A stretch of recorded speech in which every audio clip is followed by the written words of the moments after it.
Revelation according to Peter, Barnes that is, Part 14, Babylon is destroyed.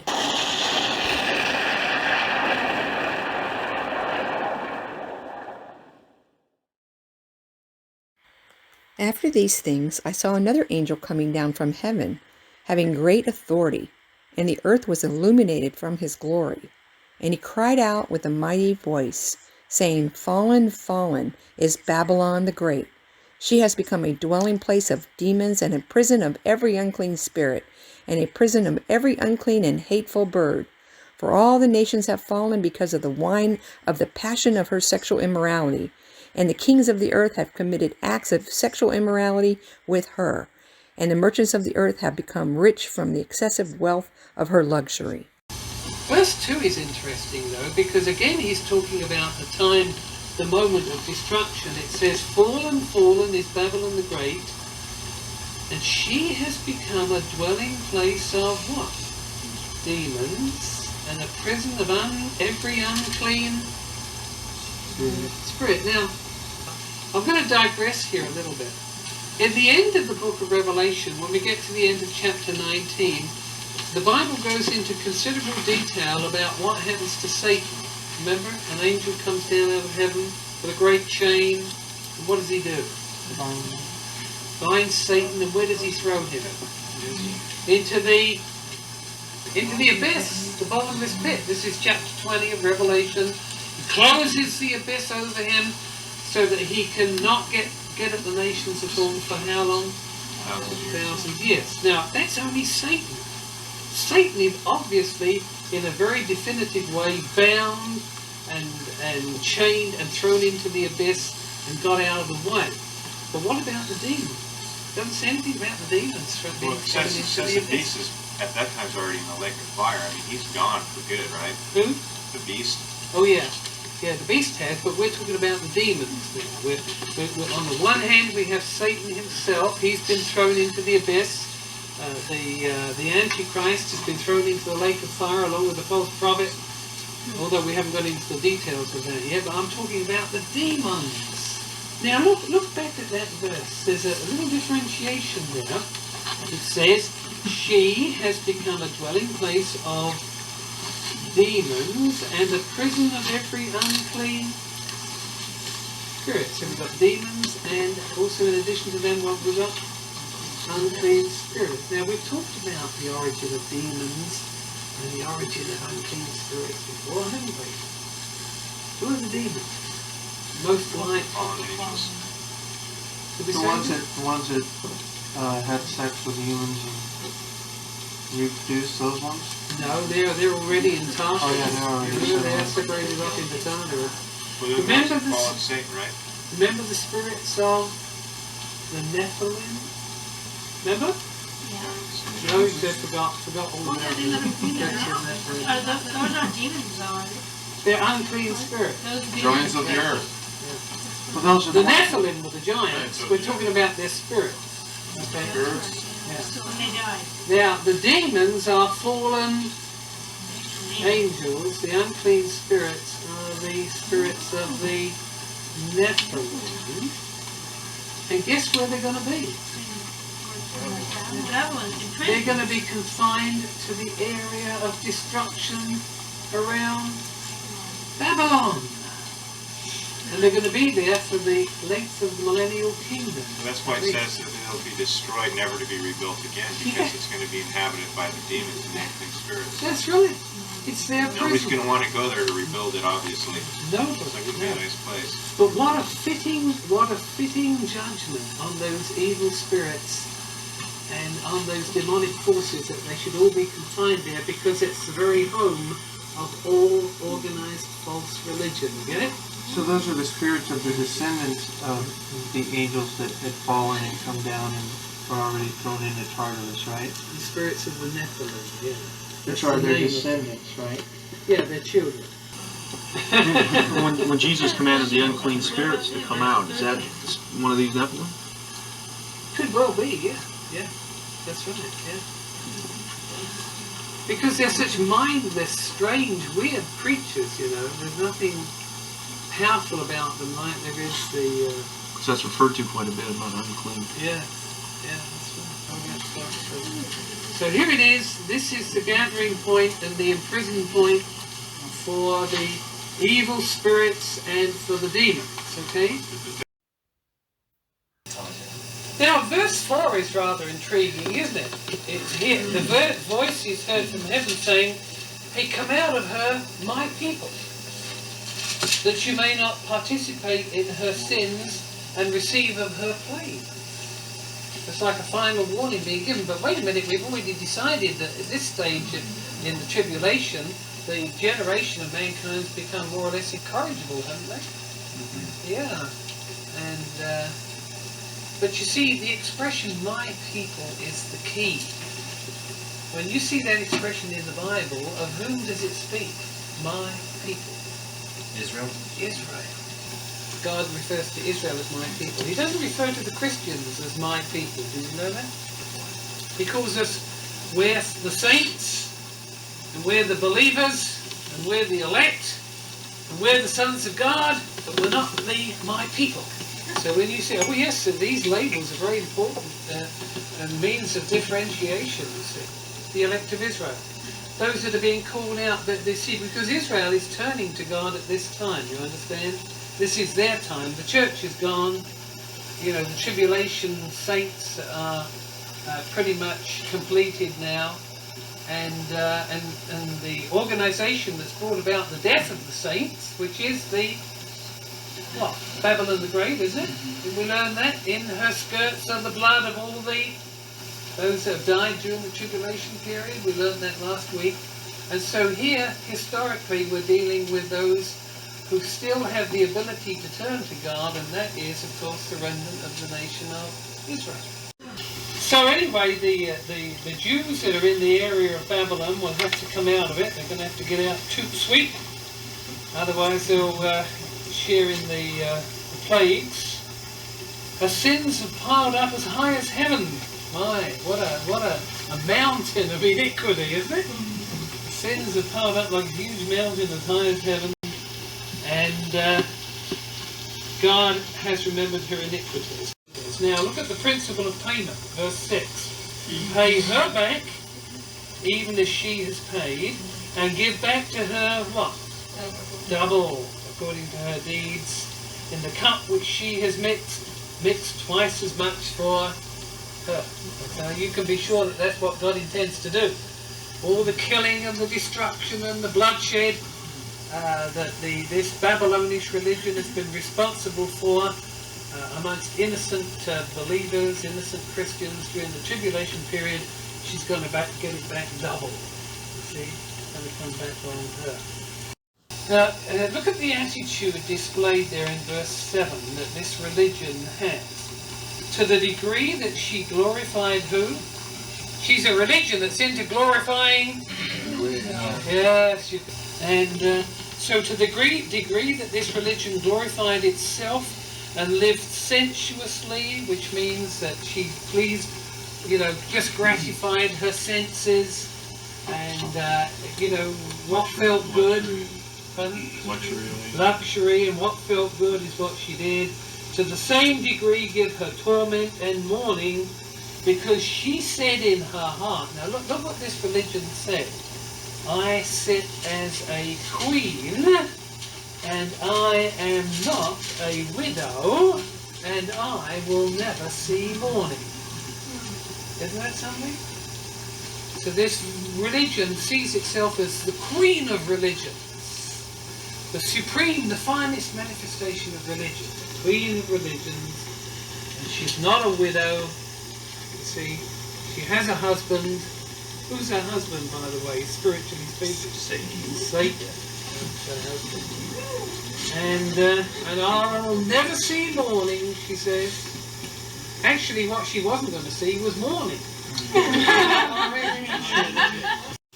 Now, for that reason, verse 8 says, look at the briefness of the time span here. In one day her plagues will come, pestilence and mourning and famine, and she will be burned up with fire, for the Lord God who judges her is strong. Verse 9, the kings of the earth who committed these acts of immorality with her, that spiritual immorality, and lived sensuously with her, will weep and lament over her when they see the smoke of her burning. Now you might say, now which kings is this? Because after all, those 10 kings turned against her. Well, there's 7 other kings, remember? Part of the beast's empire. 7 heads and 10 horns. They all represent kings and kingdoms. So these other 7 kings that didn't join in this pact to destroy the world empire of false religion, actually they're shocked and amazed. It's taken them by surprise, and they're actually sorry to see her go. Isn't that something? Actually sorry to see her go, yeah. It says they'll weep and lament over her when they see the smoke of her burning, standing at a distance because of the fear of her torment. You can imagine the entire city and its environs in, in flames, the whole thing. And, I just throw this in for what it's worth. I mean, it could even be atomic. It could even be atomic destruction, who knows? And look what they say in verse 10. Look, they stand at a distance because of the fear of her torment, saying, woe, woe, the great city Babylon, the strong city, for in 1 hour your judgment has come.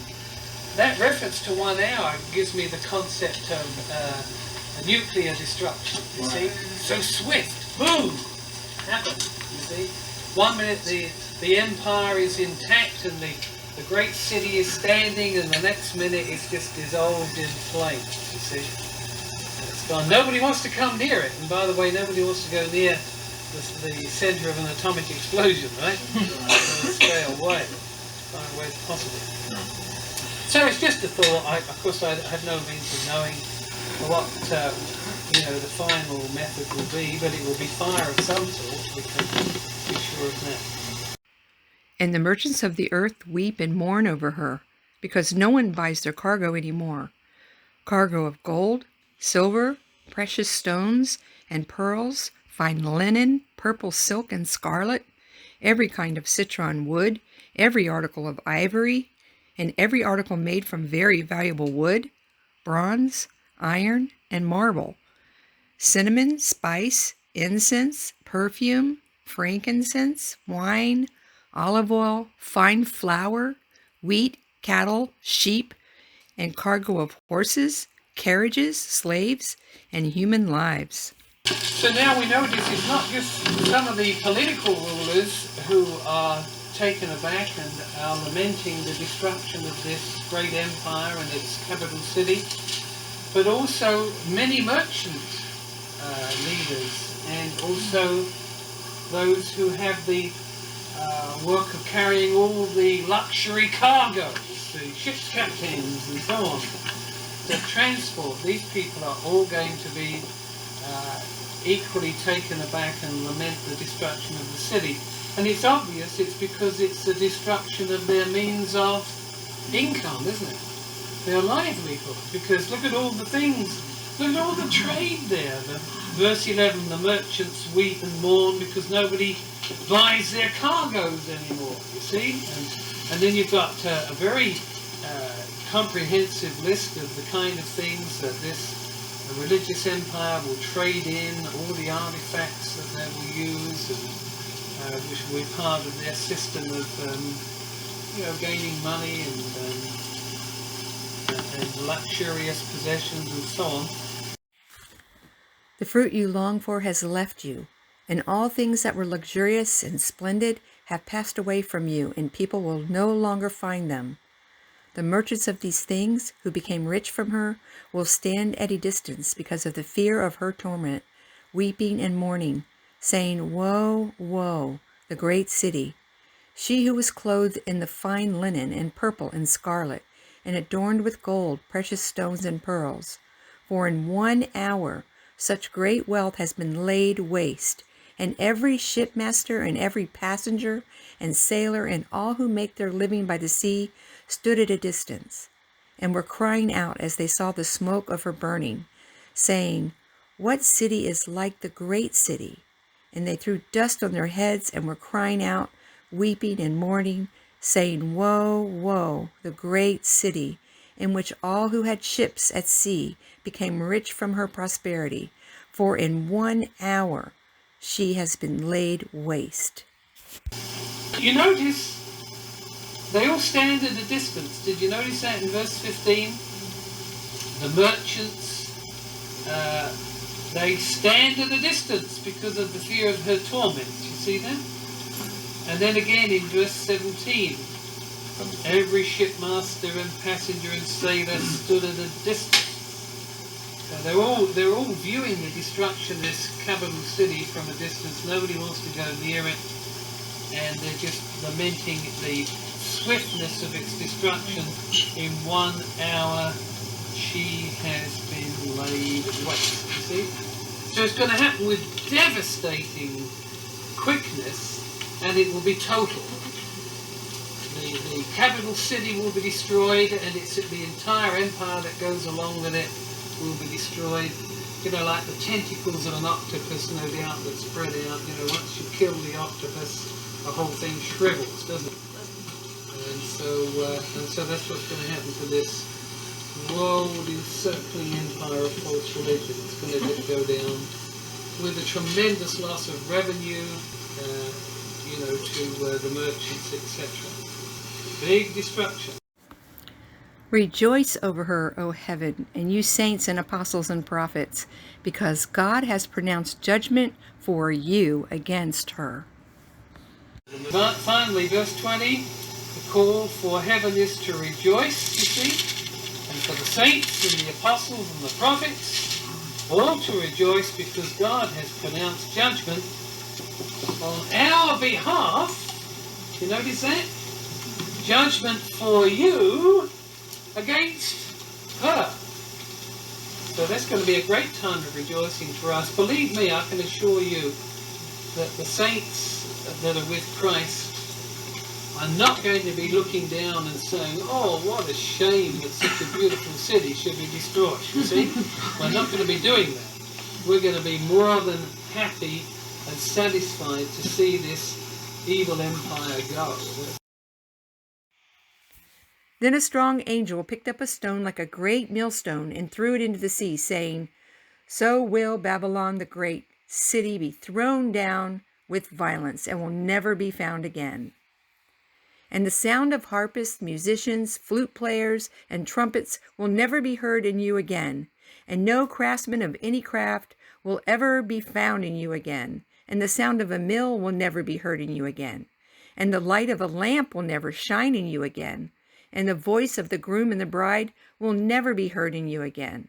For your merchants were the powerful people of the earth, because all the nations were deceived by your witchcraft. And in her was found the blood of prophets and of saints, and of all who have been slaughtered on the earth.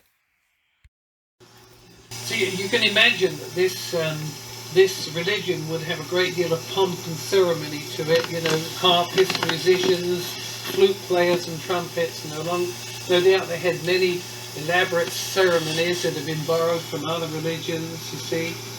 And also, apparently, they still performed marriage ceremonies within the framework of this religion. Marriage of some kind. Did you notice that? The voice of the bridegroom and the bride will not be heard in you any longer. Probably Las Vegas style stuff, you know.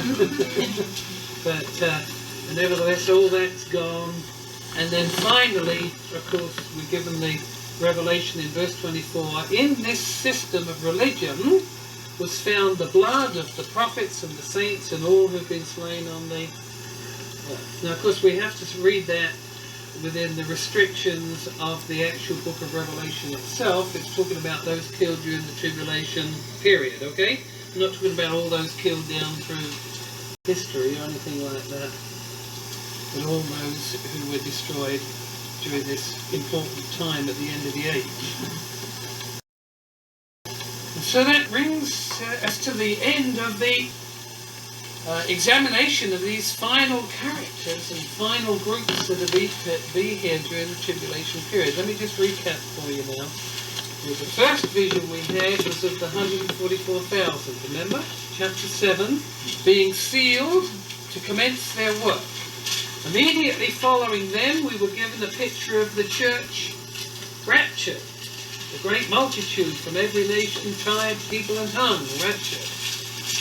And then our next close-up came in chapter 11, where we were given a detailed look at the two special Jewish or Israelite witnesses that would be at the city of Jerusalem during the heart of this period.